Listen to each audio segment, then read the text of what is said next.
Pero se le da la bienvenida también a los chicos de línea, ¿verdad? Sí, la bienvenida, y si va a pedir tarea, especificárselos también.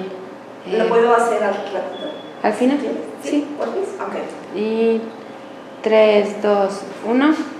¿Qué tal, chicos? Muy buenos días, bienvenidos a esta experiencia, a esta materia que lleva por nombre Derecho Familiar, en el cual realmente vamos a tocar tópicos de interés, no únicamente para los que estamos estudiando la maestría, los que estamos estudiando Derecho, sino que es de interés relevante para todas las personas.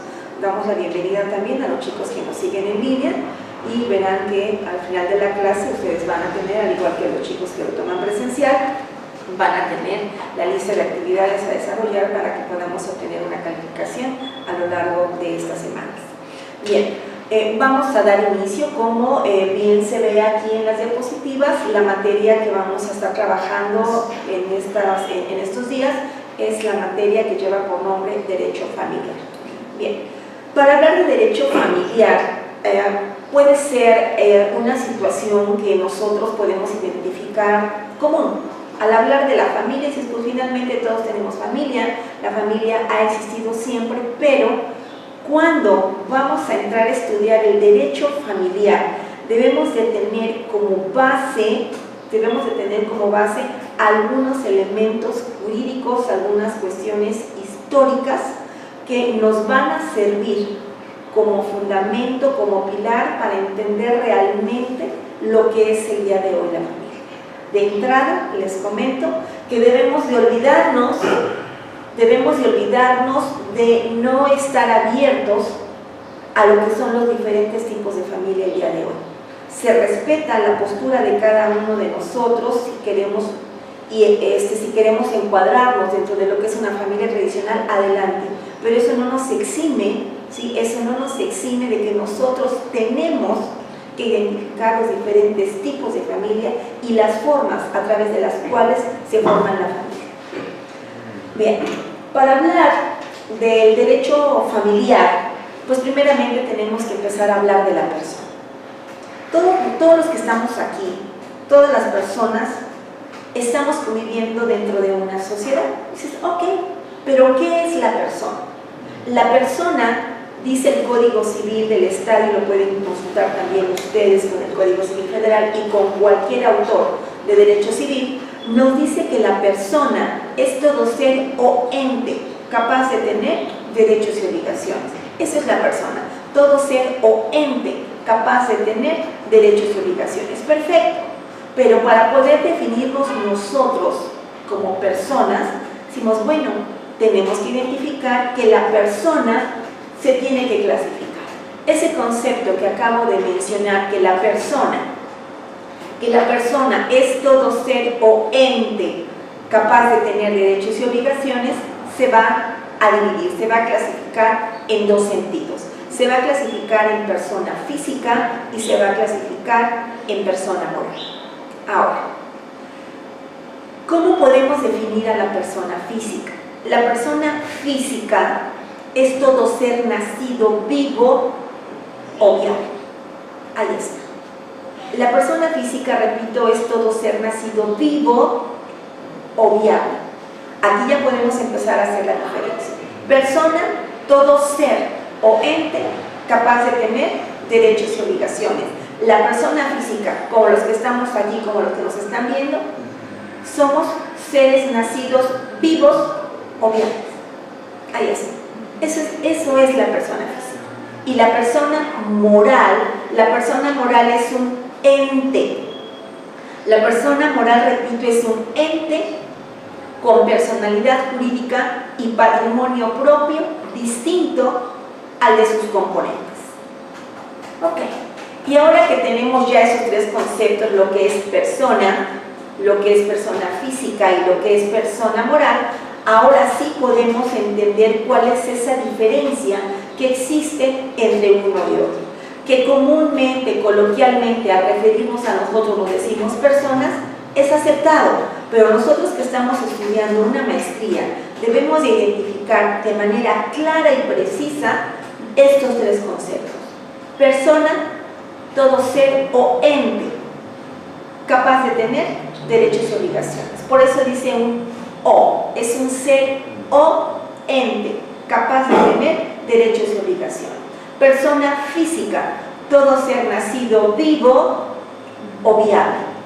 La persona moral es un ente con personalidad jurídica y patrimonio propio distinto al de sus componentes. Como persona física nosotros podemos decir, bueno, yo soy Gloria Lira y soy una persona física. Aquí tenemos a Hugo, aquí tenemos a... se me fue tu nombre, Pedro, a Pedro Sanabria, y tenemos aquí a la jovencita Karina. Y si nosotros, Karina, Pedro, Hugo y Gloria, que somos personas físicas, queremos constituirnos en una persona moral, ¿se puede? Claro que se puede. Claro que se puede, porque la persona moral, como bien lo dijimos, es un ente con personalidad jurídica y patrimonio propio distinto al de sus componentes.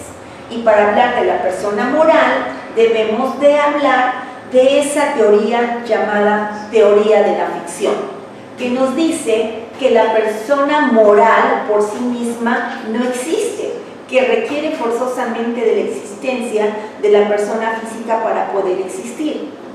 Si Karina, Pedro, Hugo y Gloria queremos formar una persona moral, queremos formar una sociedad anónima que se dedique a vender pastelitos y nos vamos a llamar Patitos Jalapa S.A.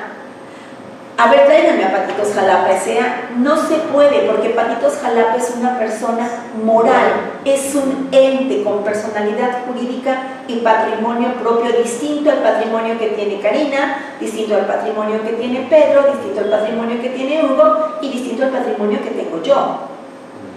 Porque ustedes ya llevaron una materia que se llama sociedades mercantiles. Y las sociedades mercantiles son personas morales.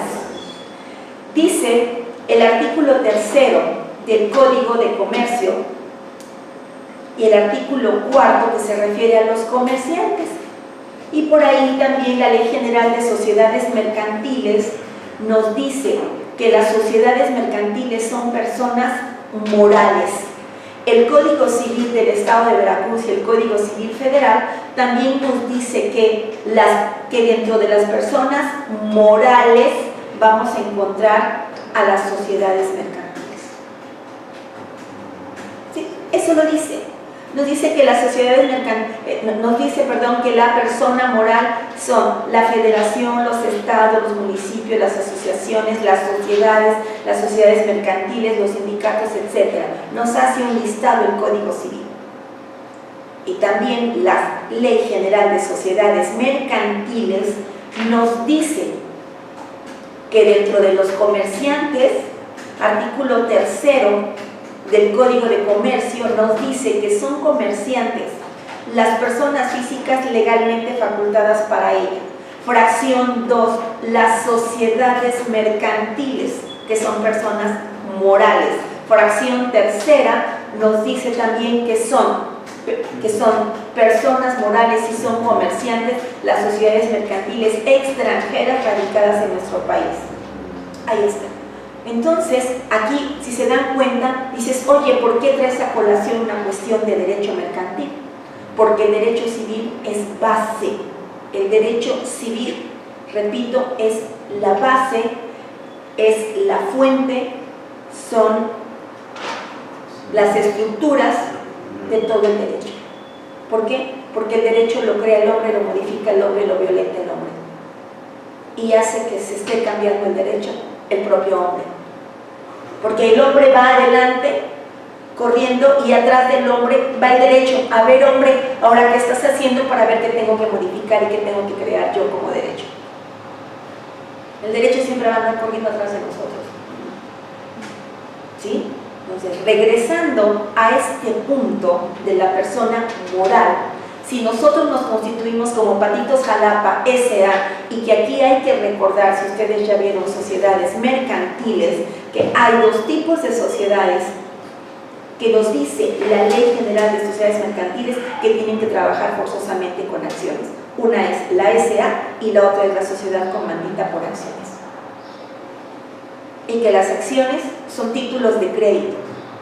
que las acciones son bienes muebles, que las acciones se consideran documentos mercantiles, que no traen aparejada ejecución, es cierto, pero también aquí, bueno, hacemos ese breve recuento, que las acciones, sí, que las acciones pueden ser bursátiles o que las acciones pueden ser netamente aquellas que son creadas por una propia sociedad mercantil. Y que dentro de las acciones se van a clasificar también porque unas son en sentido especulativo, que son las que no sabemos cuánto vamos a ganar, y las otras que son aquellas a plazo fijo que sabemos exactamente cuánto vamos a ganar. ¿Sí? Entonces nosotros como persona moral, Patitos Jalapa S.A., bueno, pues sabemos que estamos obligados a manejar acciones. ¿Sí? Entonces, nosotros como Patitos Jalapa S.A. somos una persona moral. ¿Somos un ente? Sí. ¿Con personalidad jurídica y patrimonio propio? Sí. Pero distinto al patrimonio que tenemos cada uno de nosotros como personas físicas. Como personas físicas, porque aquí lo tenemos, la clasificación de la persona. Como personas físicas tenemos y contamos con atributos desde el punto de vista del derecho civil. Como personas físicas tenemos un nombre.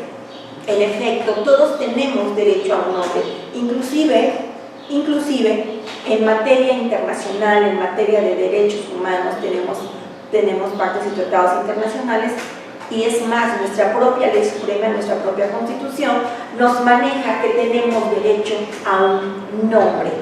Como personas físicas tenemos derecho a un nombre. Tenemos derecho a ese nombre propio seguido de los apellidos de los padres, que en la actualidad está también esa cuestión, y si ustedes han leído y se han documentado, decimos, bueno, ¿por qué primero el apellido del papá? O sea, esa es una cuestión también de derecho de familia. ¿Por qué primero el apellido del papá y no el de la mamá? Las feminazis dirían, ay no, porque yo lo traje en el vientre, yo te cargué, entonces es derecho mío. Pues por ahí ya hay también una postura, y ya se pronunció la Corte para hablar de que, bueno, también es válido que aparezca primero el apellido de la mamá. Pero ya cuando entremos a registro civil veremos qué está pasando con las actas que expide esa institución. Porque lo primero que sale, apellido del padre. Pero bueno, eso es de un tema más adelante. ¿Tenemos derecho a un nombre? Sí. Como atributo, lo primero que vamos a encontrar es un nombre. Ah, es que me dicen el tuercas, eso no es un nombre. Eso es un apodo, eso es un seudónimo. Tenemos también artistas que dices, oye, ¿cómo se llama? No tengo idea, pero se llama Juan Gabriel. Pero tenemos un nombre. ¿Por qué? Porque fuimos registrados. Y aún así, nosotros hayamos sido tutelados por el Estado, se nos tiene que poner un nombre. También nosotros, como persona física, tenemos un domicilio. Y aquí vamos a recordar un poquito lo que vieron, pero que lo vieron en la licenciatura, pero aquí ya lo tenemos que ver de manera más profunda. ¿Qué pasa con el domicilio de la persona física? ¿Todos tenemos un domicilio? Sí. Tal vez el lugar en donde estamos viviendo en este momento no es el lugar donde nacimos. Y a mí me pasa, y a muchos nos pasa. ¿Por qué? Porque el domicilio se va a clasificar en 4 sentidos. El domicilio de la persona física se va a clasificar en 4 sentidos. Tenemos el domicilio de origen, es el domicilio, es el lugar donde nacimos. Es que uno pone Hospital San Francisco, Clínica 11 del Seguro Social, ok, pero ¿de dónde? No es el lugar donde te atendieron con trompetas y guirnaldas de oro. No, señor. O sea, no es el hospital o tu casa donde te atendió la partera. Estamos hablando del espacio geográfico donde naciste. Ese es el domicilio de origen, el lugar donde nacimos.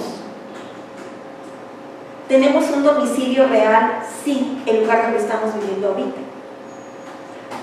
Si alguno de nosotros nació en Cuernavaca, Morelos, y está radicando en la ciudad de Jalapa, Veracruz, su domicilio real es Jalapa, Veracruz.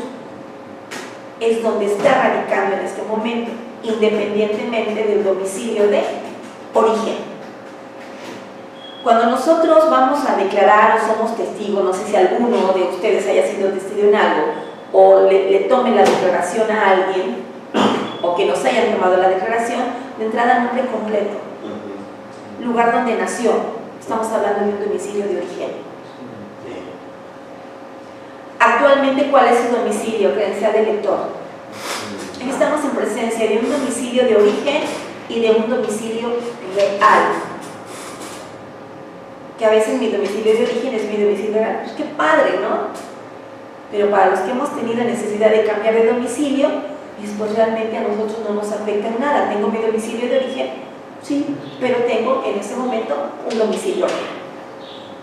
Entonces, para que empecemos a distinguir domicilio de origen, un domicilio real, pero también nosotros podemos hablar de un domicilio convencional en relación a la persona física. Esto no quiere decir que todos tengamos un domicilio convencional. El domicilio convencional es aquel que señala la persona física porque así le conviene a sus intereses para efectos de cumplir con algunas actividades, para efectos de cumplir con algunas obligaciones y que se le cumplan derechos. Un ejemplo, ¿sabes qué? Yo voy con mi abogada Karina y le digo, abogada, fíjese que me demandaron y pues me notificaron en casa, ¿no? Pero yo no quiero que estén dando ninguna molestia en mi casa porque no quiero preocupar a la familia, porque no quiero que mis vecinos que están atentos de todos mis movimientos se den cuenta que yo tengo un asunto judicial. Entonces, ¿qué va a hacer mi abogada? Me va a decir, no te preocupes, Gloria, vamos a poner como domicilio mi despacho. Y en tu domicilio real no va a haber ya ningún movimiento de aquí en adelante. Perfecto. Entonces estamos en presencia ahí de un domicilio convencional. Así lo decidí, mi abogada dice, yo te presto mi domicilio, no hay problema, no hay problema. ¿Vale? Entonces ahí ya llevamos tres, un domicilio de origen, un domicilio real y estamos en presencia de un domicilio convencional. Pero falta el cuarto, estamos en presencia de un domicilio legal. Cuando escuchamos hablar de un domicilio legal como que nos ponemos alerta, pero no es tanto para preocuparse ni de ocuparse en algunos momentos, ¿no? El domicilio legal es aquel que la autoridad nos señala para efectos de cumplir con derechos y obligaciones. Todos diríamos, no, yo un domicilio legal no lo quiero porque me suena así como que a pena privativa de libertad, o a qué me suena un domicilio legal. El domicilio legal es aquel que la autoridad le señala a la persona física. Ok, pero así como que no me queda muy claro qué es un domicilio legal. Si yo promoví en materia civil, en materia familiar, en la materia que quieran, yo promuevo y pongo mis generales, Gloria Lira González, mexicana, mayor de edad, casada por mi propio derecho, señalando como domicilio, y se me olvida poner el domicilio. Y vengo a demandar a fulanito de tal, ¿no? Y ajá, ya puse los datos todos de la parte contraria, pero resulta ser que no señalé mi domicilio. ¿Qué es lo que va a hacer la autoridad? Me va a señalar un domicilio. A ver, Gloria, se te olvidó señalar domicilio, pues entonces te vamos a señalar como domicilio los estrados del juzgado, para que las notificaciones, aun siendo las personales, se te hagan por lista. Dices, ah, bueno, pues ahí no me fue tan mal, ¿no? ¿Y qué pasa a los que están privados de su libertad? ¿Se han visto que los notifican atrás de una rejilla? No. Y después, fíjate que tenemos una cuestión de que tú estás llevando un proceso ya privado de tu libertad, vas a comparecer a las audiencias, vamos a llevar el procedimiento, pero todas las notificaciones son las personales se te van a hacer aquí. Sí, entonces, el domicilio legal es el que nos señala la autoridad. cuando por las circunstancias propias del asunto en el que nos encontremos, la autoridad lo hace. ¿Sí? Entonces, creo que ya estamos en condiciones de poder identificar los 4 tipos de domicilio que tenemos: origen, donde nací; real, donde estoy viviendo en este momento; el convencional, el que señalo porque así conviene a mis intereses; y el legal, que es el que nos señala la autoridad. ¿Sí? Ahí tenemos los 4 tipos de domicilio, pero ya sabemos en qué consiste cada uno, porque en listarlos no hay problema. La cuestión es poder nosotros identificar en qué consiste cada uno de estos domicilios que podemos llegar a tener. Bien, este es el segundo atributo, porque ya hablamos del nombre, ya hablamos del domicilio y tenemos que hablar de la nacionalidad. La nacionalidad de la persona física la podemos obtener por nacimiento o por naturalización. Nacimiento por el lugar en el que nacimos, y naturalización cuando nosotros, por vivir dentro del país durante un determinado número de años o por haber contraído matrimonio civil, podemos adquirir la nacionalidad. Cuando estamos hablando pues por nacimiento, recordemos lo que ustedes vieron cuando estudiaron la licenciatura. Bueno, que si voy a bordo de una embarcación, de una aeronave, bueno, con insignia mexicana, soy mexicana por nacimiento. Entonces aquí lo que tenemos que ver, ¿sí?, es, inclusive, bueno, es una cuestión también de derecho constitucional, la doble nacionalidad, lo tendríamos que mencionar, pero ya queda a criterio de los padres. ¿Vamos bien? Bueno, llevamos 3: nombre, domicilio, nacionalidad. Vamos a hablar de un 4º atributo desde el punto de vista civil, que es el estado civil. Chicos, ¿ustedes cuántos tipos de estado civil conocen que podamos tener nosotros las personas físicas? Legalmente son 2. 2. Legalmente. ¿Y podemos hablar de otra forma de tipo de estado civil? Por ejemplo, concubinato, no es un estado civil. ¿Perdón? El concubinato se maneja, pero no es un estado civil como tal, porque el estado civil como tal que aparece en el Código Civil es... ¿El concubinato aparece en el Código Civil? No. Claro que sí. Bueno, es... Sí, bueno, Sí. concubinato y el otro, que me acuerdo nada más es eso. Eso. ¿Cuántos conocen? ¿Cuántos tipos de estado civil conocen? 3. 3. ¿Cuáles son? Soltero, casado, concubinato. Pedro. Vamos a recordar, aquí venimos a aprender. Sí. Eso que a veces leemos: soltero, casado, viudo, divorciado, unión libre, concubinato, y le ponen y otro. Perdonen mi ignorancia, pero ¿cómo es posible que se pueda hablar de todas esas situaciones cuando el Código Civil reconoce únicamente como estado civil soltero y casado? Mira, ahí te puedo hacer un comentario. Sí. Ahorita en el proceso de divorcio, mi exmujer vive con otra persona. Cuando en el juzgado le toman sus generales, le dicen ahí, ella expresa, cuando le preguntan su estado civil, dice unión libre, y no se detona como tal. Le dice, o es casada, porque eso o es no soltera. existe. No, la unión libre no es un estado civil. No es un estado civil. Por eso ya que en ese momento nada más me manejaron que eran 2. Es que son 2. Es Nada casada o más. soltera. Ajá. Nada más. El estado civil de las personas se divide en 2: en soltero o en casado. Nada más. No hay más. El concubinato sí aparece esa figura en el Código Civil, pero no como un estado civil. Te reconoce el derecho a heredar, te reconoce el derecho a los alimentos, pero no se te reconoce como un estado civil. ¿Es una figura que está contemplada en el Código Civil? Sí, pero no como un estado civil. ¿Vamos bien? ¿Soltero o casado? Eso de concubinato, unión libre, viudo, arrejuntado, eso no es un estado civil. Inclusive, cuando veamos concubinato, uno de los requisitos para estar en concubinato es ser solteros, estar libres de matrimonio. Estar libres de matrimonio.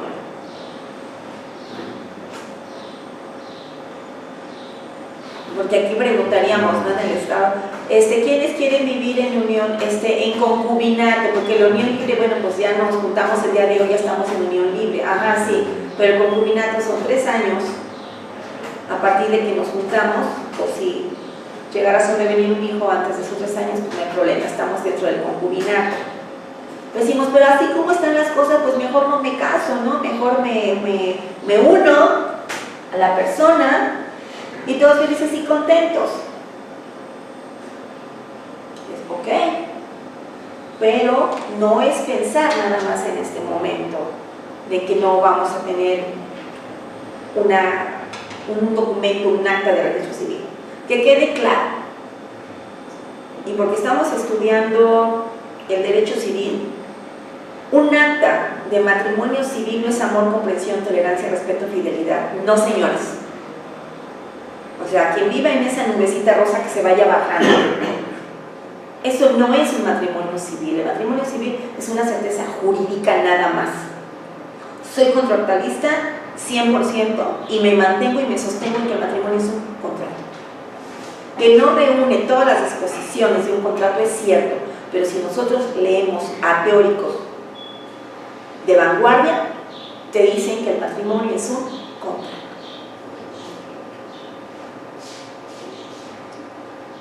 Que se habla de la comprensión, de la cooperación, del apoyo, son cuestiones subjetivas que sí están contempladas, pero el hecho de que yo haya firmado un acta de matrimonio civil no implica que me vas a ser fiel toda la vida, de que te voy a adorar y que nos vamos a amar y adorar toda la vida. Lo que no funciona, para eso existe el divorcio y no más. Y no hay que, y a las personas que afortunado o desafortunadamente se tengan que divorciar, ni hay que victimizarlas, ni mucho menos. Qué padre, para eso existe el divorcio. Sí, para eso existe. Y estamos en libertad de hacer con nuestra vida lo que se nos pegue y nos regala la gana. Ay, de que te voy a hacer de toda la vida, pues ya de que no. Sí. De que te voy a tener en un altar, pues espérate, ¿no? O sea, ni te debo nada, ni me debes nada. Si tuvimos hijos es lo único que nos somos. ¿Vamos bien? ¿Sí? Muy de acuerdo en ese punto de vista. Entonces, estado civil de las personas soltero o casado. Hay personas que enviudan y el Código Civil dice tienes derecho a usar el apellido de viuda, ¿no? O de viudo. Cuando nos casamos dice que las personas, o sea, hombre y mujer, pueden ocupar el apellido de casados. Yo no he visto en mis 48 años de existencia que un hombre se ponga el de. Yo no lo he visto, pero la mujer sí. Ya nos casamos y ya me pongo el de. Respeto la postura de cada mujer. Lo dice el Código Civil. Ustedes cuando estudiaron civil lo tuvieron que haber visto. ¿Sí? Se dice, habla del nombre de la mujer casada, nada más, espérate, porque nada más de la mujer, si el hombre también. Y el código te dice que los cónyuges pueden usar el apellido del otro. En las mujeres he visto cuando se casan se ponen de y cuando enviudan se ponen viuda de, pero yo no he visto que el hombre utilice el viudo de, o cuando se casan se ponga de. ¿Esto por qué? Pues finalmente es una cuestión de machismo, es una cuestión de usos y costumbres. Nada más. Me voy más con la segunda. ¿Por la qué? Me voy más con la segunda, de usos y costumbres. De usos y costumbres, y yo también me voy por el machismo. ¿Cómo es que me ponga de? ¿Qué te pasa? Eso es para la mujer. Que se vea socialmente que es de mi propiedad. Pero el hombre no. El hombre no. Entonces, le digo, esta materia es padrísima por todo lo que vamos a ver. Creo que estamos en Estados Unidos. Entonces, soltero, casado, no más. El concubinato existe como figura civil, sí, pero no como Estados Unidos. El concubinato te da derecho a heredar, te da derecho a alimentos, sí, pero no es un Estado civil. También por ahí algunos confunden el hecho de haber firmado un contrato de sociedad en convivencia y que eso ya los hace cónyuges. No es cierto. En Veracruz se presentó la propuesta de esa ley, no se ha hecho nada, así es que está todavía lo que tienen que resolver aquí en el Congreso, pero ustedes han de recordar que hace unos años fue el boom, no, pues vámonos a México, vámonos allá, porque ya sí nos podemos casar. Espérate, no es casarse, es firmar un contrato de sociedad en convivencia, que tienes que estar soltero, que no tienes que estar en concubinato, que no tienes que estar en matrimonio, y ahí esa ley nos dice muy bien entre quiénes se puede celebrar, porque sí te da derecho a los alimentos y en fin, ¿sí? Pero eso es una cuestión también aparte que vamos a ver. Que de entrada también es la lectura para la próxima semana de la ley de sociedad en convivencia completita.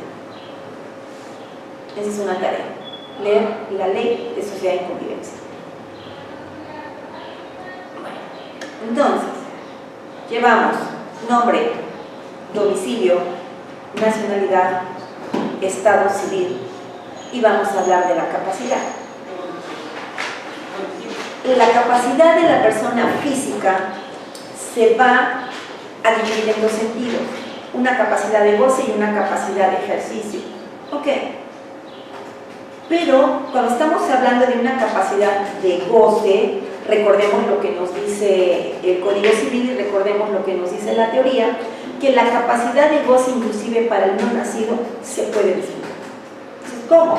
¿Cómo es posible que podamos disfrutar de una capacidad de goce cuando no has nacido? Hemos visto en las novelas, hemos visto en las películas, hemos visto en nuestra vida real, de que hay personas que dicen, es que yo le heredo a mi futuro nieto, a mi futura nieta, y dices, pero es que todavía no existe. No existe. Entonces, ¿cómo tú vas a heredar a alguien que no ha nacido? Tú le vas a heredar a una persona que no ha nacido, así decimos. ¿Qué vamos a hacer? Pues sí, sí se puede. Se dice que se tiene por nacido al concebido pero no nacido para efectos de donación, herencia y legal. Entonces, ¿cómo? Si ya vimos que una persona física es todo ser nacido vivo o viable, y ahora resulta que para efectos de la capacidad de la persona física me estás diciendo que para efectos de donación, herencia o legado se le puede otorgar al concebido pero no nacido. Pues sí, sí se puede. Sí se puede. Para efectos de donación, herencia o legado, se le puede otorgar al concebido pero no nacido. Sí se puede, claro que se puede. ¿Sí? Entonces, esta capacidad de goce nos confiere únicamente derechos. Oye, ya nació, tiene obligaciones en este momento. ¿Qué obligaciones le puedes imputar a un recién nacido? La capacidad de goce nos confiere, como su nombre lo dice, gozar derechos. Y al concebido, pero no nacido, sí, para efectos de donación, herencia legal. ¿Puedo donar a mis futuros nietos? Sí, sí lo puedo. Oye, pero no sé, a lo mejor ni es niña. Pues no sé, pero yo ya le heredé. Yo ya le heredé. Y por cuanto hace a la capacidad de ejercicio, que es la que nos confiere el derecho de hacer valer por nosotros mismos nuestros derechos y de cumplir por nosotros mismos nuestras obligaciones, para algunos han de decir, oye, ¿qué pasa? ¿Qué pasa en este sentido? Oye, yo no le debo al banco, a lo mejor para los que nos están viendo y los que estamos aquí, yo no le debo al banco, ninguno de nosotros le debe al banco.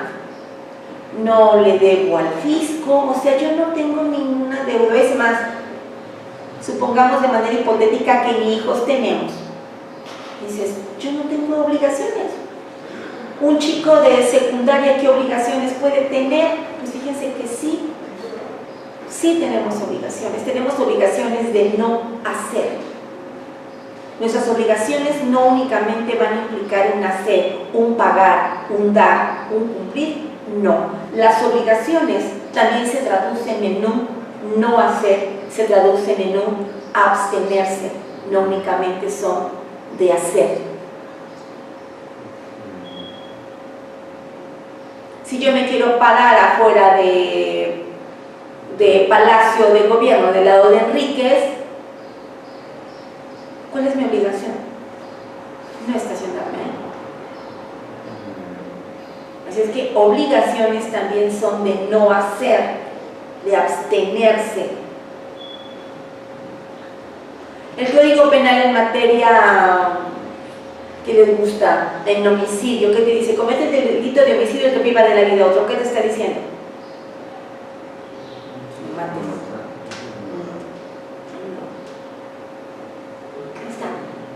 El hecho de que desconozcamos la ley no nos exime de la obligación en la que estamos incurriendo. Así es. No nos exime. No nos exime. Y si estamos hablando de la capacidad de goce y de ejercicio, pues obviamente ahí vamos a hablar un poquito de la personalidad jurídica. La personalidad jurídica inicia cuando nace la persona y termina cuando muere la persona. Inicia por el nacimiento y termina con la muerte. No confundamos esto con una figura de representación. Ay, es que estás legitimado. Ah, es que con capacidad jurídica, bueno, pues tu capacidad jurídica la tienes, ¿no? O sea, la capacidad jurídica la tienes. La personalidad jurídica, pues también acredítamela y no pasa nada. ¿Sí? Pero no confundamos esa cuestión. No la confundamos. ¿Cuántos llevamos?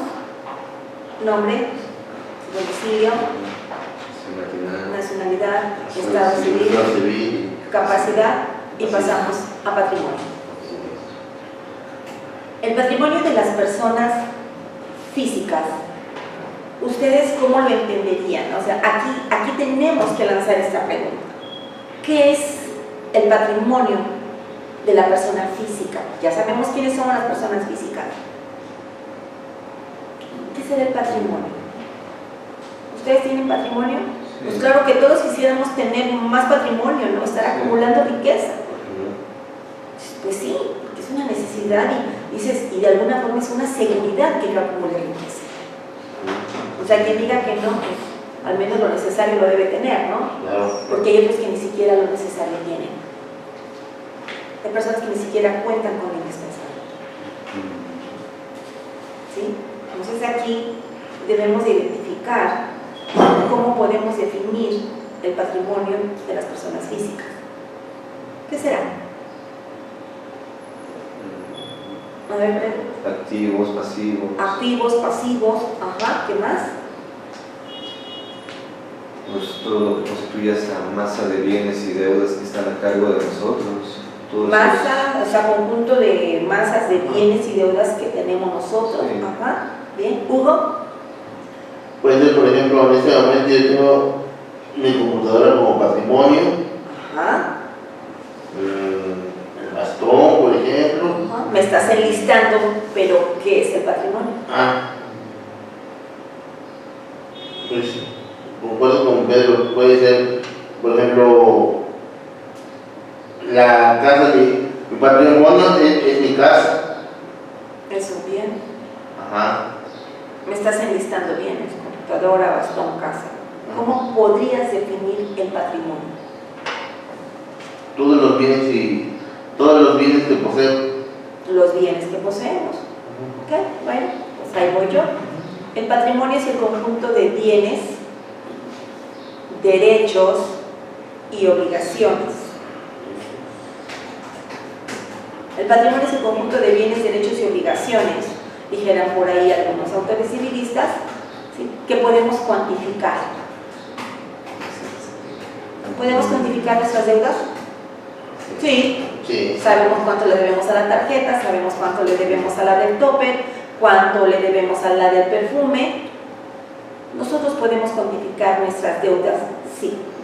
¿Podemos también cuantificar nuestros bienes? Sí. Sí. Podemos cuantificar nuestros derechos. Porque se habla conjunto de bienes, derechos y obligaciones. ¿Los derechos se pueden cuantificar?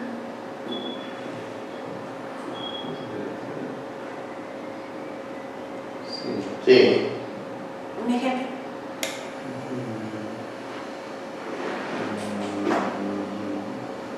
Un ejemplo. De un derecho que se pueda cuantificar. Me dijeron que sí. Un ejemplo.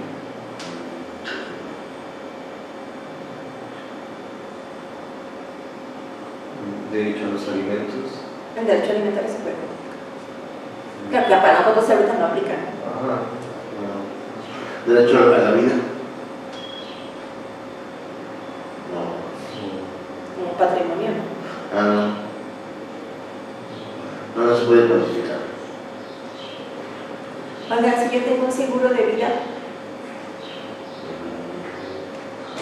obviamente que cuando me muera, pues ya sabes cuánto. Sí.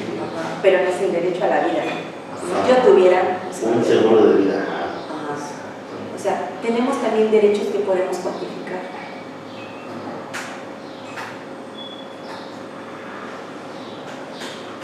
¿Vale? ¿Vieron propiedad intelectual? Sí. ¿Ok? Y si tengo mi derecho de autor, físicamente, ¿cómo te lo doy? A ver, dame tu derecho de autor. Se puede sin aquí. Es mi derecho y lo puedo cuantificar. ¿Es un bien? Sí. Sí. ¿Y qué son los bienes? ¿Mi derecho de autor es un bien? Sí, claro. Sí. Sí. ¿Qué es un bien? Algo que representa un beneficio, un aprovechamiento. ¿Un bien? Los bienes son las cosas que están dentro del comercio y que son susceptibles de apropiación. Esos son los bienes.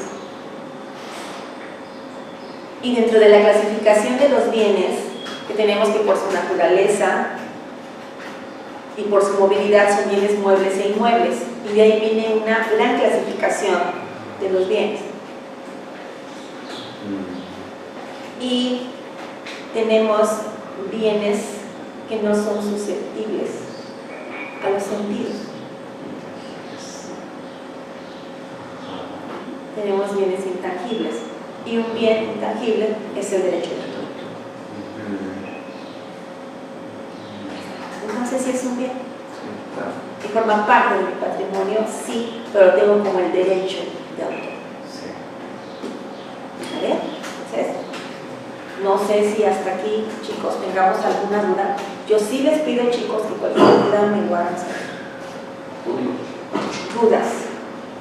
Porque miren apenas dónde vamos en la clasificación de las personas. ¿Sí?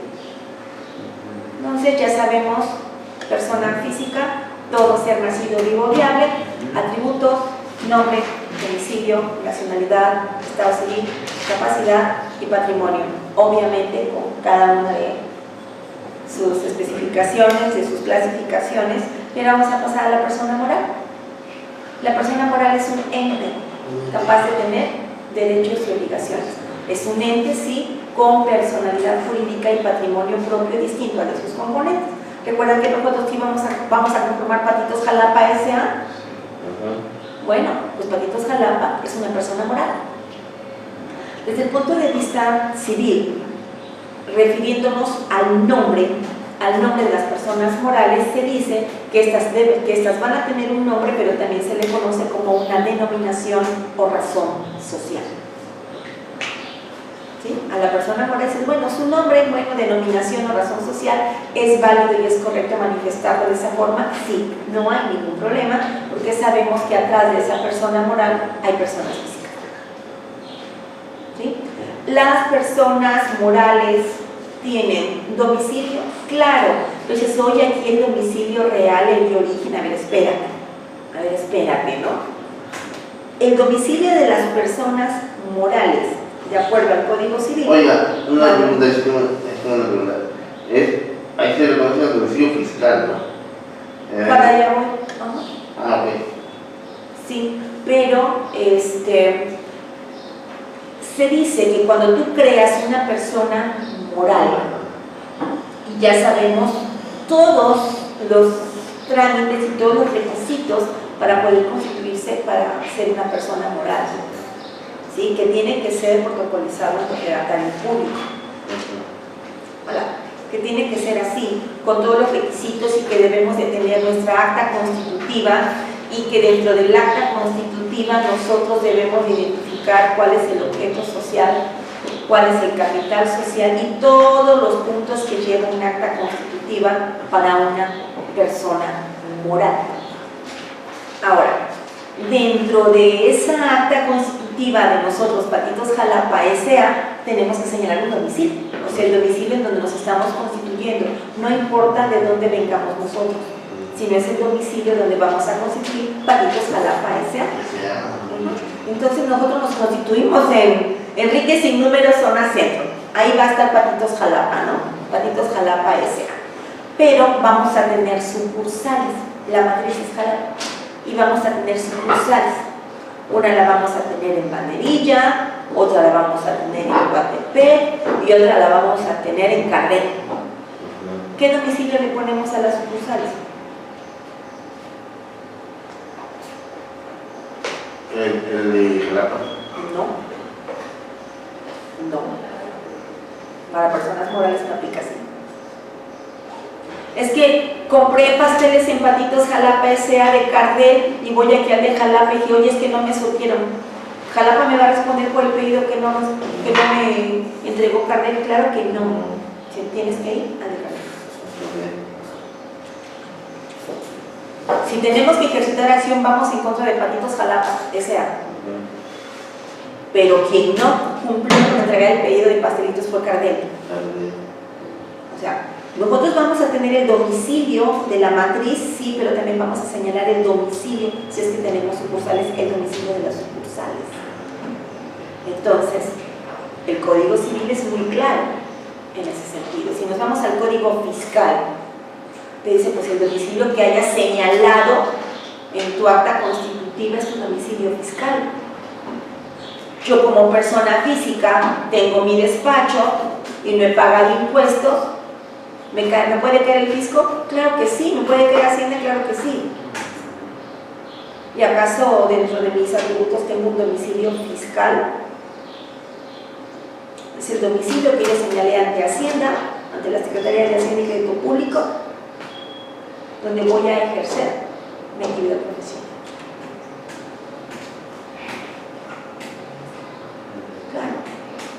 Claro. Entonces ahí me tendrá que referir Hacienda, ahí me tendrá que referir Seguro Social, en el domicilio que yo señalé. ¿Vale? Entonces fíjense bien, nosotros como Patitos Jalapa S.A., que somos una persona moral, ¿vamos a señalar el domicilio? Sí. Tenemos un domicilio de origen, dices, no, tienes tu domicilio real, Patitos Jalapa.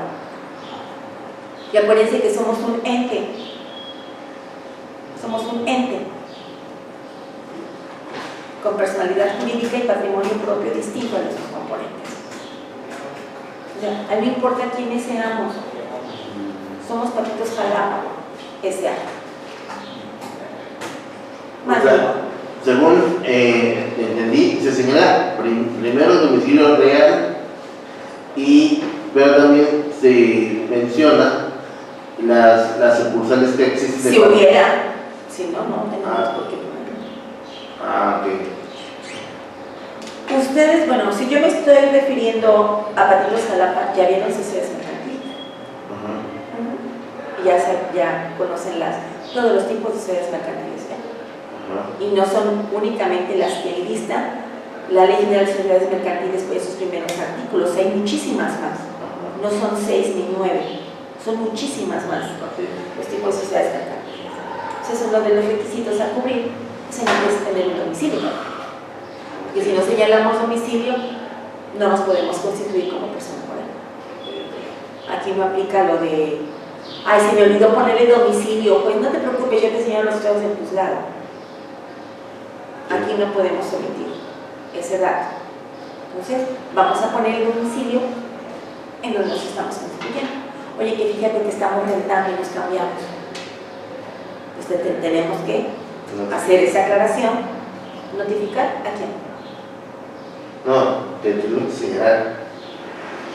Y tenemos que hacer ese trámite para que dentro de todas las modificaciones y en asamblea se señale y quede registrado que ya no vamos a estar en Enrique, que vamos a estar en Revolución.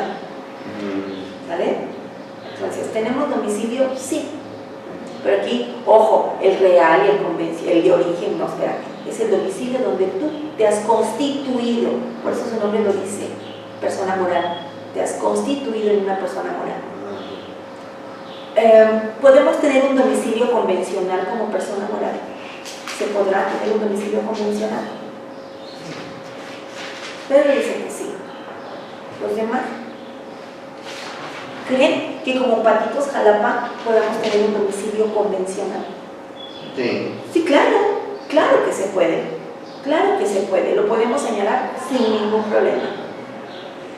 Como Patitos Jalapa S.A. como persona moral, se nos puede señalar un domicilio legal. Sí. Claro. ¿Legal temporal? Legal, sí, claro que se puede señalar. Sí.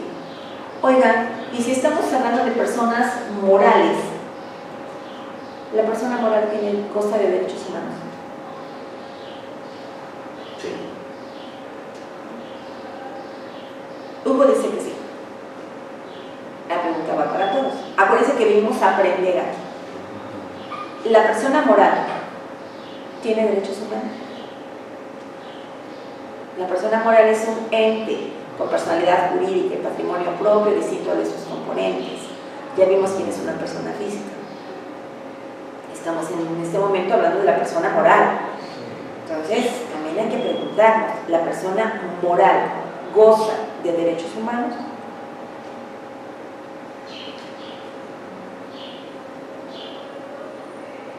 Sí goza de derechos humanos. Sí goza de... ¿Recuerdan quiénes están constituyendo la persona moral? Las personas físicas. Las personas físicas. Por lo tanto, la persona moral, y esto, chéquenlo, lo dice la Corte. Sí goza de derechos humanos. Y ahí va otra pregunta. La persona moral, a la persona moral, ¿se le puede imputar responsabilidad penal? ¿Sí? ¿Por qué?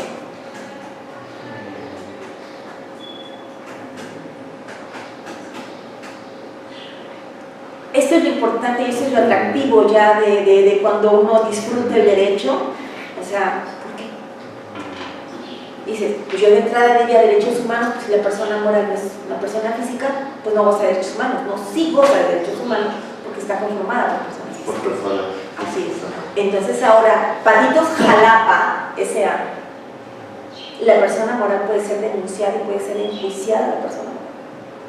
Sí. ¿Por qué? Por lo mismo de estar constituida por personas físicas. ¿Y qué más?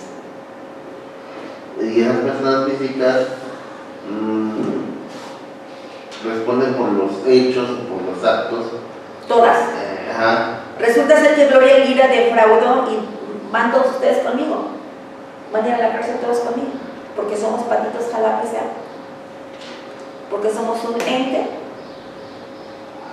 ¿Se van conmigo a la cárcel? No solo volver a decir. Exactamente.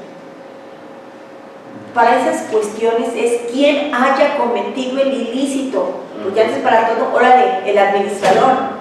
Para todo, el representante legal. Todo esto ya lo saben, porque esta materia no es de sociedades mercantiles. O sea, deben de dominar sociedades mercantiles. Y no es nada más decir aquí es una sociedad y cuáles son. No. Porque no nada más es la Ley General de Sociedades Mercantiles la que se aplica para la creación de una sociedad mercantil. Son muchas más. Entonces, en este sentido, chicos, ¿sabes qué? A ver, de Patitos Jalapa, ok, denunciaron a Patitos Jalapa S.A. ¿Quién defraudó? ¿De todos los que están ahí? No, pues fue Gloria, sobre Gloria. no van todos, no van todos. ¿Vale? Llevamos una denominación o razón social, llevamos también ya de la persona moral un domicilio, ¿sí? Tenemos la nacionalidad, claro que sí. Recordemos, ¿sí? Recordemos el artículo 3 del Código de Comercio y el artículo 4, cuando se habla de los comerciantes, y el artículo 3 en su fracción tercera del Código de Comercio nos dice que las sociedades mercantiles extranjeras, ahí se refiere a las sociedades mercantiles extranjeras. La fracción segunda a las sociedades mercantiles, obviamente que hayan sido creadas y acogidas bajo la norma mexicana. Patitos Jalapa S.A., pues somos mexicanos 100%. ¿Estamos bien? Bueno, entonces veamos la nacionalidad. La persona moral, nosotros le podemos señalar un estado civil a la persona moral. Sí. ¿Por qué? Por lo mismo de que está constituido por personas físicas. Ajá. ¿Alguien más? Hugo dice que sí, porque somos personas físicas las que estamos constituyendo a la persona moral, a Patitos Jalapa S.A. ¿Los demás? Pedro dice que no. Compañero, ¿Zenón? Nazón, ok, Nazón. ¿Crees que la persona moral tenga estado civil?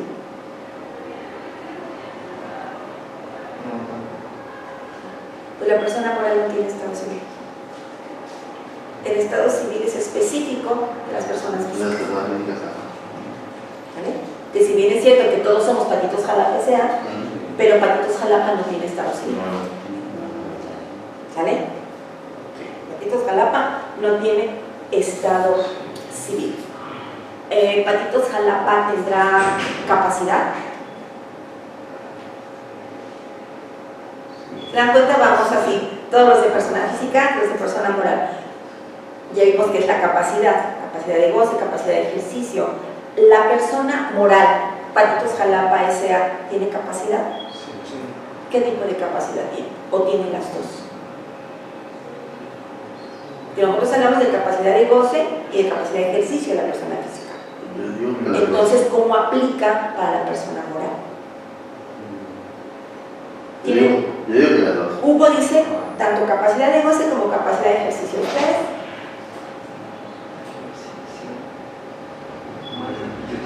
Las dos. Las dos. Ok.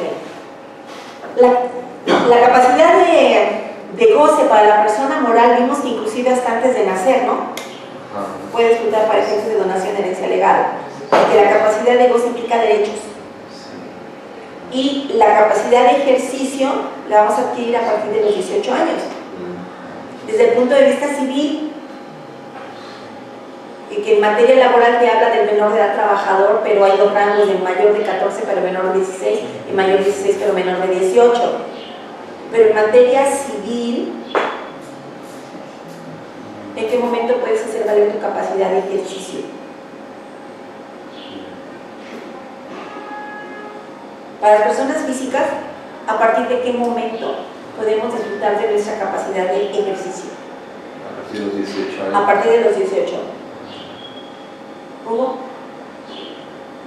A partir de los 18. Para todas las personas físicas.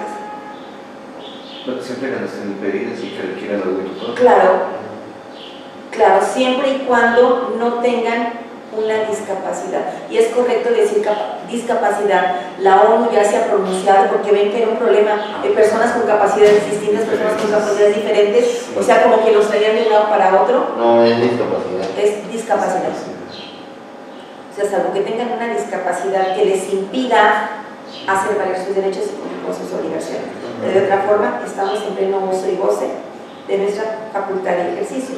La persona moral, ¿cuántos años tiene que esperar a partir de que se constituye como tal para poder hacer valer sus derechos?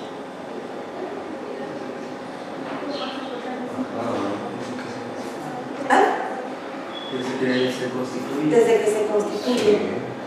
Entonces, algunos se pueden ir, Regina Villegas, Rafael Lipina, Borja Soriano, inclusive hasta Mantilla Molina se ha pronunciado en este sentido, porque dice que la persona moral, desde el momento en que se constituye, empieza a disfrutar de derechos y de obligaciones.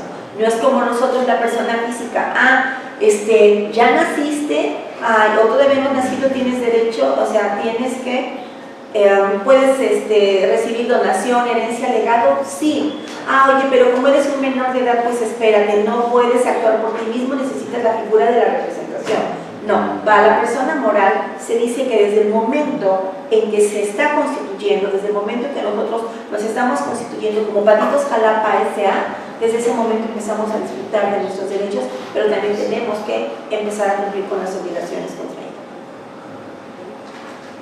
Decir, no, pues tienes que dejar pasar 18 años, ¿no?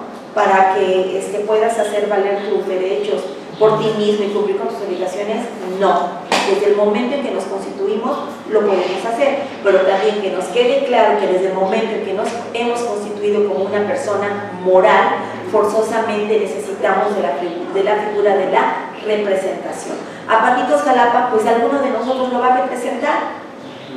Y si tenemos que ir a ver algo de Patitos Jalapa, ya no tenemos que ir todos, va a ir quien nos represente, quien represente a Patitos Jalapa, que por eso votamos y por eso lo elegimos. Eso quedó en el acta constitutiva, y si cambiamos, pues bueno, ya sabemos, en las asambleas ordinarias y extraordinarias. ¿Sí? ¿Vamos bien? ¿La persona moral tendrá patrimonio? Dices, por supuesto que debe de tener patrimonio. Pues, persona moral, ojo, las sociedades mercantiles, como somos nosotros, Patitos Jalapa, obviamente nuestro fin es lucrativo. ¿Habrá personas morales que tengan un fin no lucrativo? ¿O todas las personas morales buscan fin lucrativo? Pueden ser las asociaciones civiles, que ¿Ellas qué? algunas están, por ejemplo, puede ser por ejemplo un teletón, una especie de teletón o algo así, que recolectan pero sin fines de lucro. ¿Pero qué tipo de persona moral es? Una fundación. ¿Una qué? Una fundación.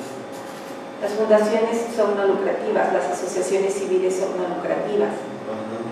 Pero, si ya estudiamos fiscal, podemos encontrar realmente la cuestión fiscal, la cuestión monetaria. Claro que sí. A ver, yo Teletón, todos me donan, o sea, me dan a mí. Y yo lo puedo deducir. Claro.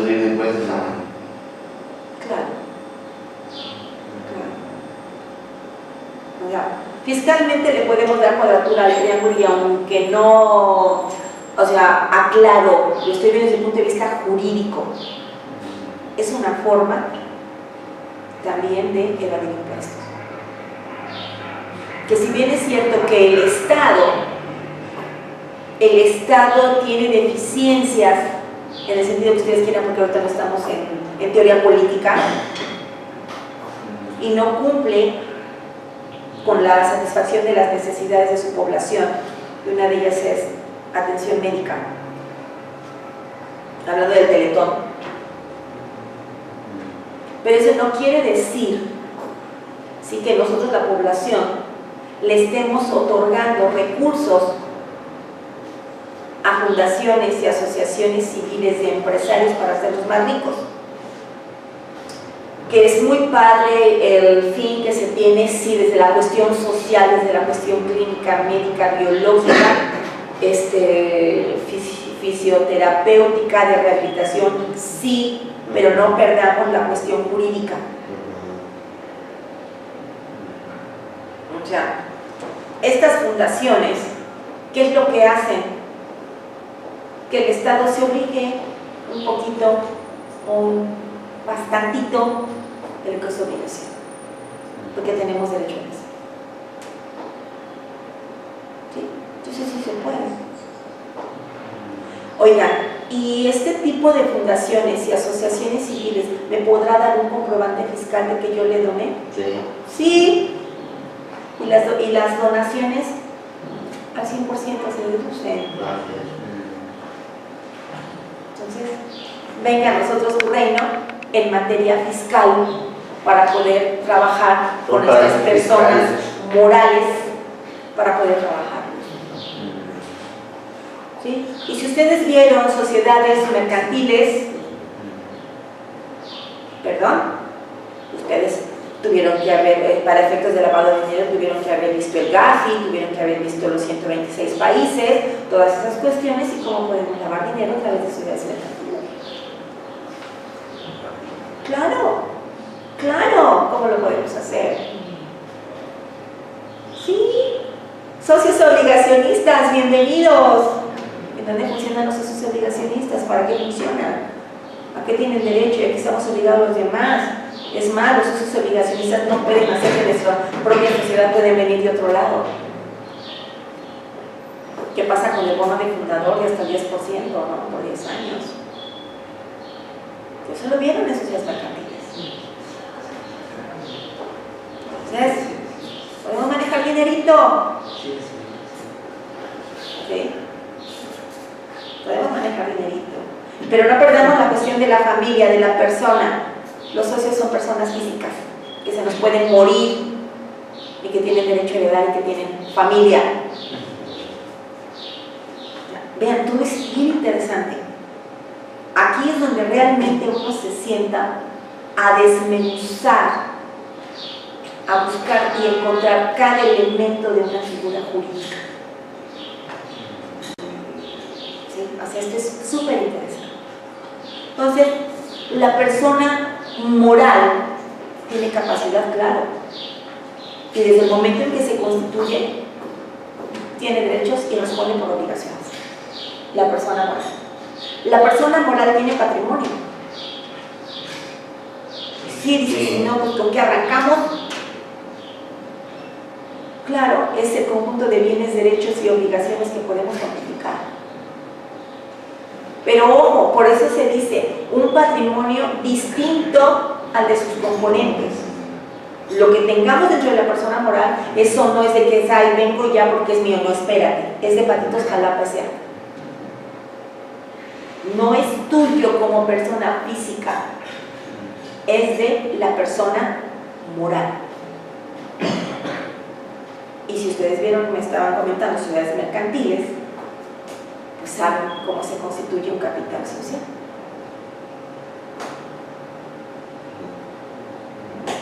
¿Cómo se constituye el capital social? Con las aportaciones de los socios. ¿Aportaciones? ¿Cuáles? Puede ser en dinero o en bienes. Ajá, nada más. Sí, O sea, bienes muebles o inmuebles. O en intelectuales. También ideas, exactamente. Trabajo, claro que sí. Entonces, fíjense cómo tanto las personas físicas como las personas morales pueden concatenarse en algunos sentidos. Pero aunque estamos hablando de una persona moral, estamos hablando de la persona física. Estamos hablando de personas. Bueno, aquí también nosotros debemos de retomar que el hecho de que somos personas físicas, porque ahora sí ya podemos distinguir entre una persona física y una persona moral, que nosotros como por el simple hecho de ser personas, somos sujetos que tenemos derechos y tenemos obligaciones. Tenemos derechos en todos los sentidos. Basta, eso a veces, bueno, tengo mis derechos humanos. Ah, bueno, pues sí, por el simple hecho de ser persona, van contigo tus derechos humanos. Entonces, pero ¿cómo hago valer mis derechos humanos? ¿Acaso hay un código de derechos humanos? ¿A través de qué hago valer mis derechos humanos? Como persona. Primeramente de la Constitución. ¿Cuál? La Constitución Federal. ¿A través de?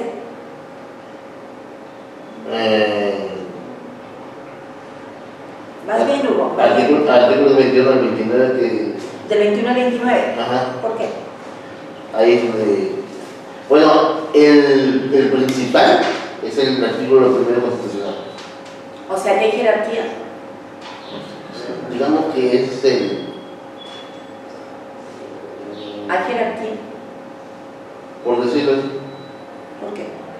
porque no es tanto que haya jerarquía, pero sí el artículo primero constitucional sí es fundamental para entender y para hacer valer los otros 28. ¿Por qué los 28?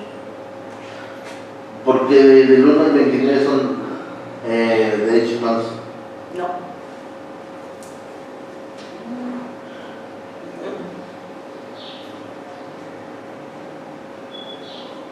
Chicos,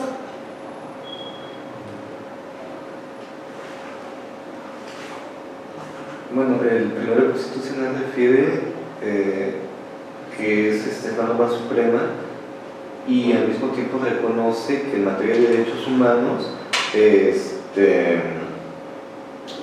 reconoce también los tratados internacionales que para el efecto hay y va concatenado con el 133.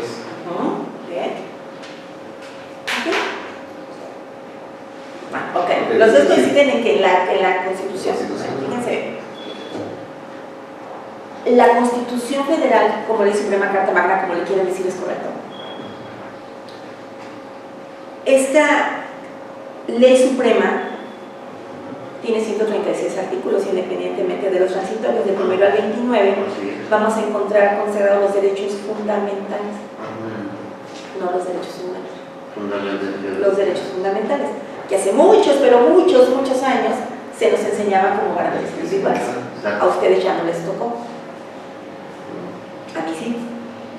A mí me tocó estudiarlos como garantías individuales y ahora es lo que nosotros conocemos como derechos fundamentales. Entonces, si los derechos humanos son todos aquellos derechos inherentes a la persona por el simple hecho de ser persona, ok, somos personas, tengo mis derechos humanos. O sea, donde yo vaya van pegaditos conmigo.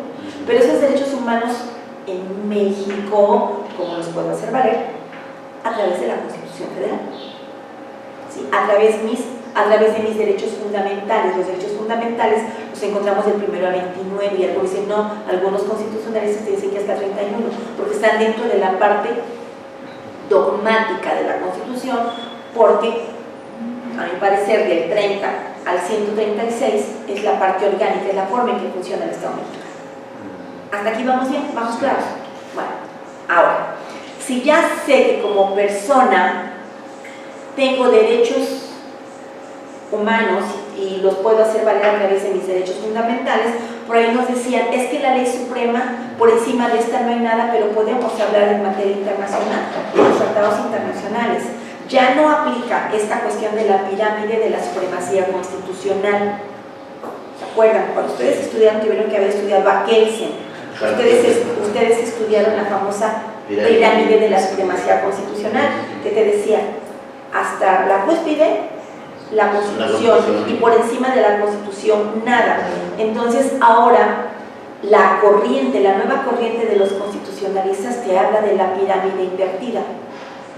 No sé si han escuchado hablar ya de eso. Esto es lo nuevo que hay en el derecho constitucional. Te habla de la pirámide, ya no es así. Ahora te habla de la pirámide invertida. ¿Por qué? Porque si bien es cierto que tenemos nuestra ley suprema, te dice, y todos los tratados, pactos y convenciones que haya firmado México van a estar a la par de la Constitución. Entonces ya no es la Constitución solita, ahora es la Constitución junto con otros a la par, que se van a caer en figuras en particular. Porque todos los estados parte de los tratados o pactos internacionales tienen la obligación de que su interior, en su norma, al interior de cada país, tengan que adecuarlas para que se haga valer y se cumpla lo que dice el tratado, lo que dice el convenio. ¿Sí? Un ejemplo claro, el Tratado de Belén do Pará. México es parte de ese tratado, que es para erradicar la violencia en contra de la mujer, en contra de las niñas y mujeres. ¿Ustedes creen que Pakistán haya firmado eso? Y dices, pues no. Los países ahí de Arabia Saudita, Irán, Pakistán, Irak, Irán, dices, pues no. Por supuesto que no. porque ellos no quieren tener a su interior normas que regulen la protección de las mujeres y las niñas. ¿Qué es lo que está haciendo Estados Unidos? El Tratado de París dice, Estados Unidos dice, yo me voy a salir del Tratado de París, y el Tratado de París habla de la protección en materia ecológica. ¿Y qué es lo que dice Estados Unidos? Yo me salgo.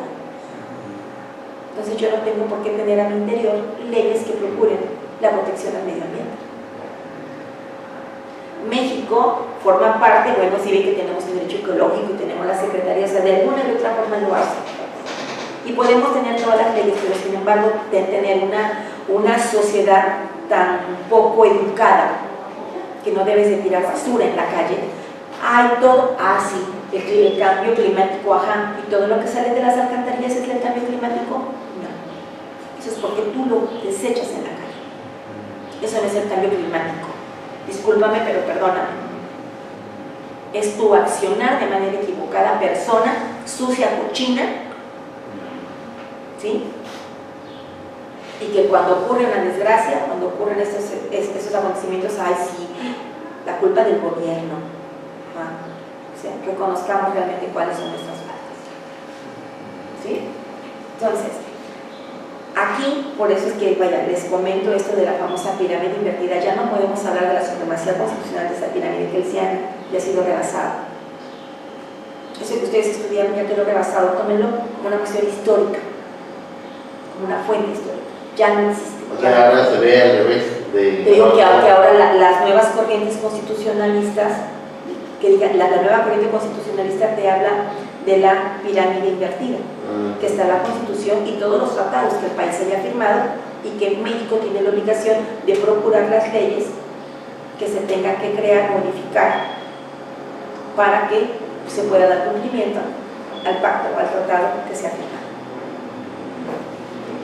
Si México ha firmado el Tratado de Belén do Pará, bueno, ¿qué es lo que está pasando? Pues se han creado leyes para erradicar la violencia contra las mujeres, contra las niñas, se han creado fiscalías especializadas en asuntos sexuales, en fin.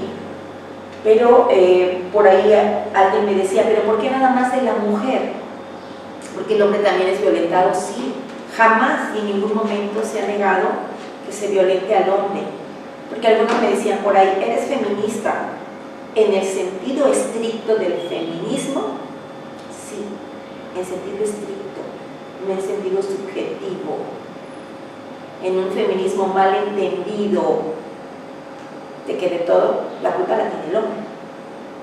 Las feminazis, tenemos feministas capitalistas, socialistas, bueno, tenemos de todo, tenemos las radicales, que son las que se les hacen llamar las feminazis, o sea, por todo el hombre tiene la culpa, y no es cierto. Hablar de un feminismo es hablar del reconocimiento que somos iguales en derechos y obligaciones con ustedes los varones. Y eso que se habla del empoderamiento de la mujer, no se habla para hacer crecer a la mujer en un aspecto en que se tenga que violentar al hombre. No, simplemente decir, oye mujer, ¿sabes qué? No, tienes que conocer tus derechos. ¿Qué pasa con esa mujer indígena que fue elegida presidenta municipal? Todo lo que le hicieron, y se unieron los varones, y dicen, es que ella por ser mujer no puede ser presidenta municipal, por ser mujer. Entonces se habla del empoderamiento, que sabes que tu mujer, al igual que el hombre, tenemos los mismos derechos y las mismas obligaciones. A eso se refiere el empoderamiento de la mujer, a conocer sus derechos. No a violentar al hombre, no a ser una persona que falte al respeto. El hecho de empoderarnos significa que estamos preparando a la mujer para que subestime al varón. No, es simplemente decir, haz valer tus derechos, no más. O sea, no en un feminismo malentendido, ni en un empoderamiento malentendido. Pues tú tomas, pues yo también voy a tomar. Tú no llegas a la casa, pues yo tampoco llego. Tú me gritas uno y yo te grito dos. Eso no es ser feminista. Yo le llamaría de otra forma, ¿no? Pero eso no es ser feminista.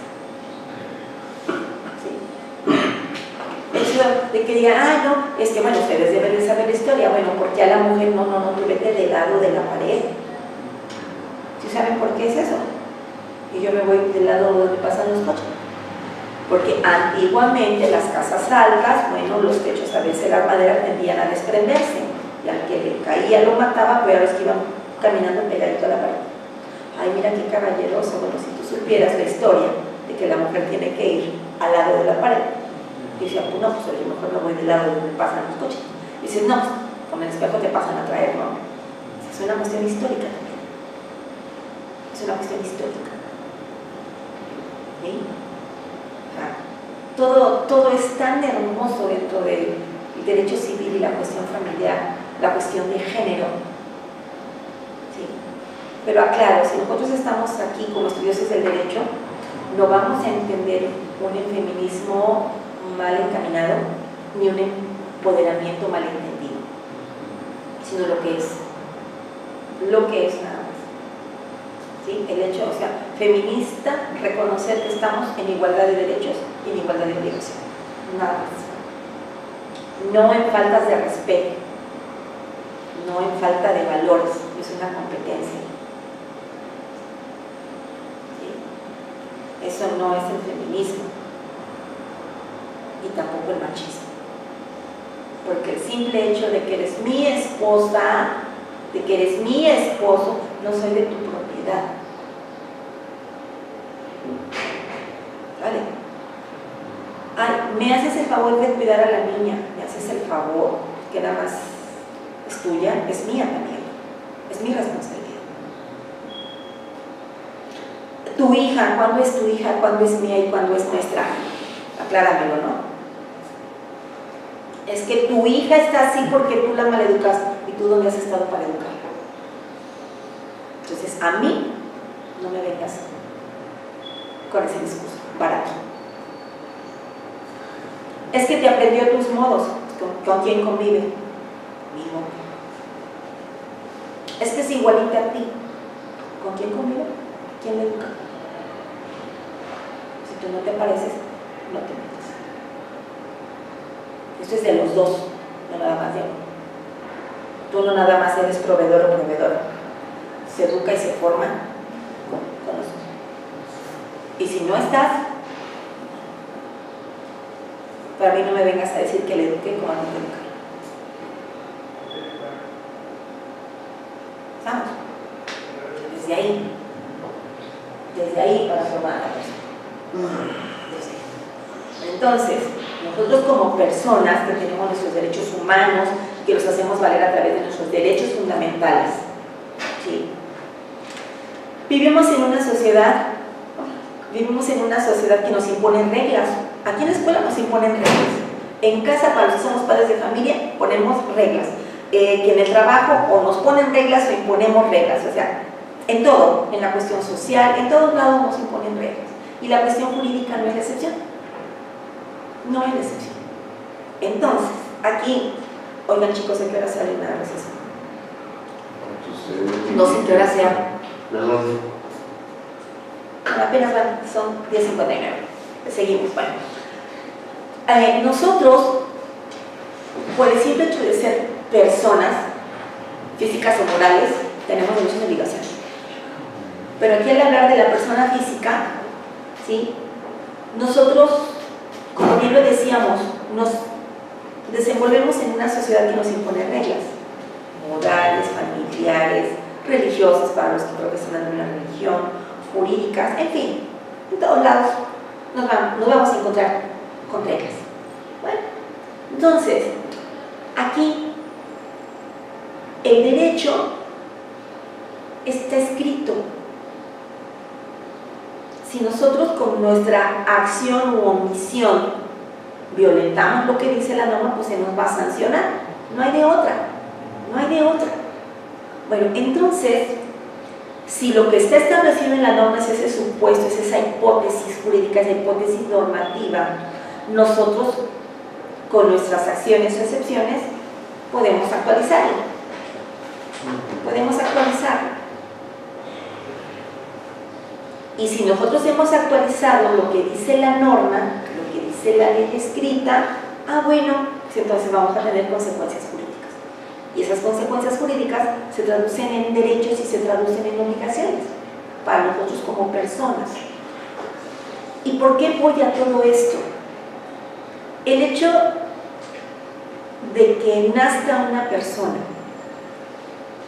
independientemente por el método o la forma, es hijo. Es hijo.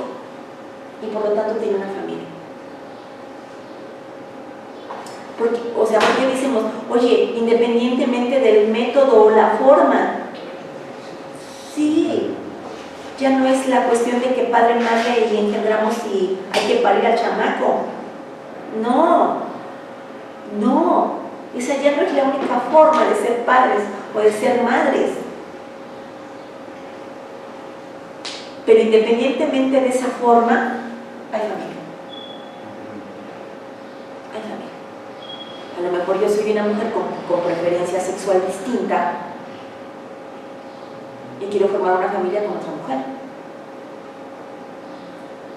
Dices, ajá, pero pues así entre nosotros no nos podemos embarazar. Necesito procesamiento esperma. Que sí, pero ¿sabes qué? Yo no quiero mantener relaciones sexuales con un varón. Entonces, hay bancos de esperma. Dices, ¿y ahí a quién le imputó la paternidad?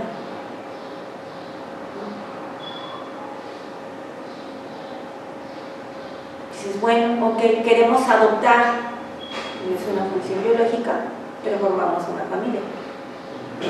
Maternidad subrogada, yo no puedo retener al producto, entonces le digo a mi hermana, ¿no?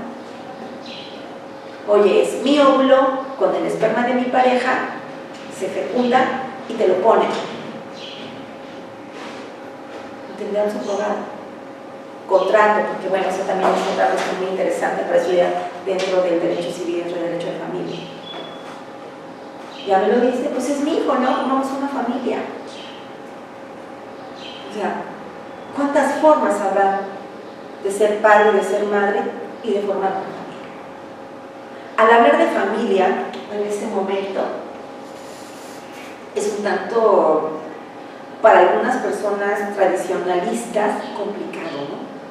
O sea, nosotros estamos abiertos a esa cuestión de lo que es la familia en estos momentos. Tal vez para ustedes, bueno, creo que para nuestra generación, aunque yo soy la más grande de todos ustedes, sí me toca vivir afortunadamente esta cuestión. A ustedes también les está tocando. ¿Qué es la familia? Ah, para todo, la familia es el núcleo de la sociedad. De ahí parte todo. Ajá, ok. Pero dime qué es la familia. Realmente en estos momentos conceptualizar la familia, ¿cómo la podemos definir? Por todo lo que ustedes están viviendo y les está tocando ver y lo que nos espera, porque ven que nosotros somos de los ¿mande? Nada. Nosotros somos de los millennials. Dices que nacimos sin la tecnología, pero que estamos usando la tecnología. Y ahorita se habla de los no es la palabra centinela, se me fue en este momento, pero son los chicos que nacieron ya con la tecnología. La que dicen es que realmente hablar de Facebook, hablar de WhatsApp, es para mí algo que se debe de superar. Para los que nacieron, se me fue la palabra. Son los centinelias, unos son los millennials, que somos nosotros que nacimos sin tecnología, algunos no estamos aquí, que nacimos sin tecnología, pero que ahora vivimos con esa tecnología. En el sentido de telefonía, de internet, pues cuando nacimos ya había televisión, ya había teléfono, ¿no? Pero no tanto como está ahorita, y sin embargo, hay chicos, por ejemplo, tú, Cari, yo creo que cuando naciste ya había celulares, ya había internet. Entonces, ella pertenece a esta nueva generación, a la que no pertenecemos ya nosotros. Ella no concibe su vida sin la tecnología, como está el día de hoy. Y le podemos decir, no, en la época los disquetes así de grandes. En nuestra época para imprimir eran unas impresoras así. Sí, en nuestra época eran los ladrillos de celulares, ¿no? O sea, cuestiones así. O sea, nosotros... El disco grandote, ¿no? Para la música. Ajá, podemos decirte cómo eran. Y ella dice, pues es que, ustedes son viejitos. Pues si se dan cuenta, no somos tan viejitos en comparación de ella, pero la tecnología ha avanzado y el derecho la tiene que regular. ¿Y quién crea la nueva tecnología? Pues el hombre. Por eso les digo que el hombre va corriendo y atrás de él va el derecho. A ver qué estás haciendo, a ver qué tengo que modificar, qué tengo que regular. Y en materia familiar, utilidad, todo lo que se tiene que regular. Sí, o sea, es una cuestión, o sea, el derecho de familia ahorita está en una transición impresionante. Por eso les decía, ¿cómo podemos definir a la familia en este momento? Hay por ahí varios autores, ¿sí?, que nos hablan de la familia y dicen, bueno, si bien es cierto que es un núcleo social, pero que ya no nace o que no es exclusivo de la consanguinidad. O sea, que no es exclusivo de la consanguinidad. Dices, ajá, y sí es cierto, a lo mejor adopté parentesco, líneas, grados, pero si formo familia. Decido vivir con una mujer, no casarme con una mujer y hacer vida en pareja, formamos familia. Varón con varón. Tus hijos, los míos, los nuestros. Tus hijos conmigo y contigo. Los míos contigo y conmigo. Tu mamá, tu hermana y todos conmigo. O sea, ¿cómo estamos construyendo? ¿Cómo podemos identificar? Es que la familia es un grupo de personas, ¿sí?, que conviven como tal en el sentido afectivo. Porque esto hay que relacionarlo con los hogares. En este hogar vive mi mamá, vive mi papá, vivo yo con ellos y viven mis hermanos. En este hogar vivo yo sola con mi hija, con mi hijo. En ese hogar vive el papá con sus hijos. En aquel hogar, fíjate que tenemos el hogar del nido vacío porque vive el papá y la mamá y los hijos ya no viven con ellos. En aquel hogar tenemos un hogar unipersonal, porque para los 2050 es la tendencia. Hogares unipersonales donde viva una sola persona. Es decir, que para ese entonces, los que son jóvenes ahorita y que quieran ser padres, bueno, los hijos, o sea, en esa futura generación, ¿qué van a decir? Yo no quiero formar familia, y ya los tenemos, los millennials. Si como bien, si no también, que encuentro un trabajo aquí, otro por allá, y ahí la voy llevando. O sea, a futuro se habla que para el 2050 sea de un 3 a un 5% los hogares unipersonales. Porque para los que somos padres, ¿qué les decimos a los hijos? Estudia, trabaja, diviértete, pasea, come, experimenta. Ahorita platicamos también con algunas chicas que también es cierto que tenemos mayor índice de niñas embarazadas en este momento. Sí, sí lo tenemos, pero también para personas jóvenes, si tú les preguntas, ¿te quieres casar? Te dicen no, ni casarme. Si acaso probaré un ratito en unión libre, pero nada más, pero no quiero formar familia, no quiero tener hijos, no quiero tener la responsabilidad de un hogar. Vamos a vivir y si no nos parece, nos separamos. ¿Qué es lo que te dicen ahorita? Ser madre, sí, pero arriba de los 30. Ser padre, pero hasta arriba de los 30, mínimo 35 para pensar en ser padre. La mujer también, en determinadas zonas, en determinada población. Si nos vamos a otras zonas, a otra población, donde tenemos un incremento en embarazos en niñas. Ese es otro asunto también que se tiene que ver, ¿no? Entonces, finalmente formamos familia. Finalmente formamos de sangre y no de sangre, por las formas o por los métodos que uno pretende hacer. Si dos mujeres adoptan, son pareja, forman familia con el menor o el incapaz que adoptaron, sí. que yo soy mujer con preferencia sexual distinta, pero o sea, en mí hay más testosterona que hormona, pero me puedo embarazar. Y él, que tiene más hormonas en su cuerpo que testosterona, él me puede embarazar, pero él tiene una apariencia física de mujer. En cuanto a género, porque el género se construye, con el sexo nacemos, pero el género se construye. Yo nací siendo mujer, pero el género bajo el que me construye es un género de hombre. Él nació siendo hombre, o sea, sexo hombre, pero el género se le ha construido en femenino. O sea, ¿quién dice que violentas contra el mocoso que acaba de nacer por ponerle un cobertor rosado? Así es niño, todo azul. Si es niña, todo rosadito, pero a alguien le puedes poner amarillito si quieres, ¿no? Y siéntate bien, porque eres niña. Porque eres niño, tú tienes que ser rudo. El género se construye. ¿Perdón? O sea, ¿perdón? ¿Por qué el hombre tiene que orinar parado? Pregúntame yo. Ah, y si el hombre orina sentado, no, la que se arma, espérate. Es cuestión de género. O sea, ¿en qué afecta? ¿Es en serio? Porque a la mujer antes no se le permitía poner pantalones. Eres una machorra por usar pantalón. El pantalón es exclusivo de los varones. Acá. Pero si nos vamos a otro lado, los varones usan faldas. Escocia.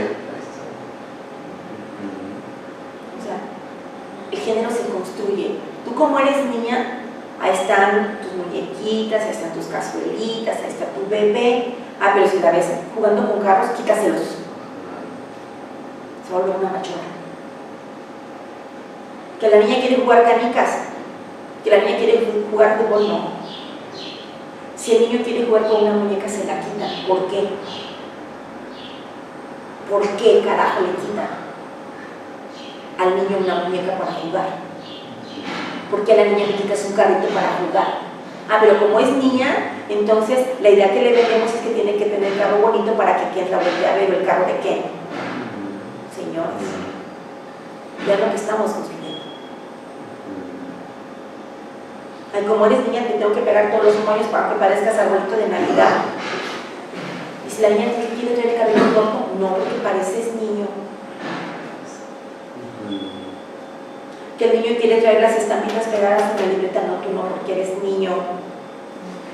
O sea, el género se construye, pero el sexo no se construye. Pero aún así, formamos familia. No traslademos a los hijos o a las personas con las que estamos formando familia nuestros prejuicios, porque eso nos enfrentamos a los prejuicios. Porque estamos creando niños homofóbicos. Tú como eres hombre, tú no lloras, y si ve que el compañerito llora, eres un marica, porque a mí me han dicho que los niños no lloramos. Desde la forma en que estamos educando, estamos creando personas homofóbicas. Desde ahí. Entonces, para formar familia, si realmente queremos, no debemos de formar eso. Entonces, esta cuestión de la familia es bien interesante. A todos nos ha tocado toparnos con personas que dicen, bueno, ¿cómo lo educaron? O sea, ¿cómo es posible que piense así? Y se educaron en la familia. A lo mejor ni siquiera era adoptado. Su familia de acogida, que también es otro tipo de familia, la familia de acogida, y se quedó a vivir ahí. Y así lo educaron. Dice, ¿cómo vengo yo a poder cambiar con lo que este niño creció? O si es un niño de la calle. De que tiene familia, eso no nos cabe la menor duda. Quien a lo mejor no la conozca puede ser cierto. O sea, pero es una cuestión bien interesante al hablar de la familia y del derecho familiar, del derecho de familia. Es bien interesante. Que repito, la familia no únicamente la vamos a tener por consanguinidad, la vamos a tener por descendencia, sino también la vamos a formar a través de la unión que tengamos con la pareja. ¿Dudas hasta aquí? Perfecto. No hay dudas.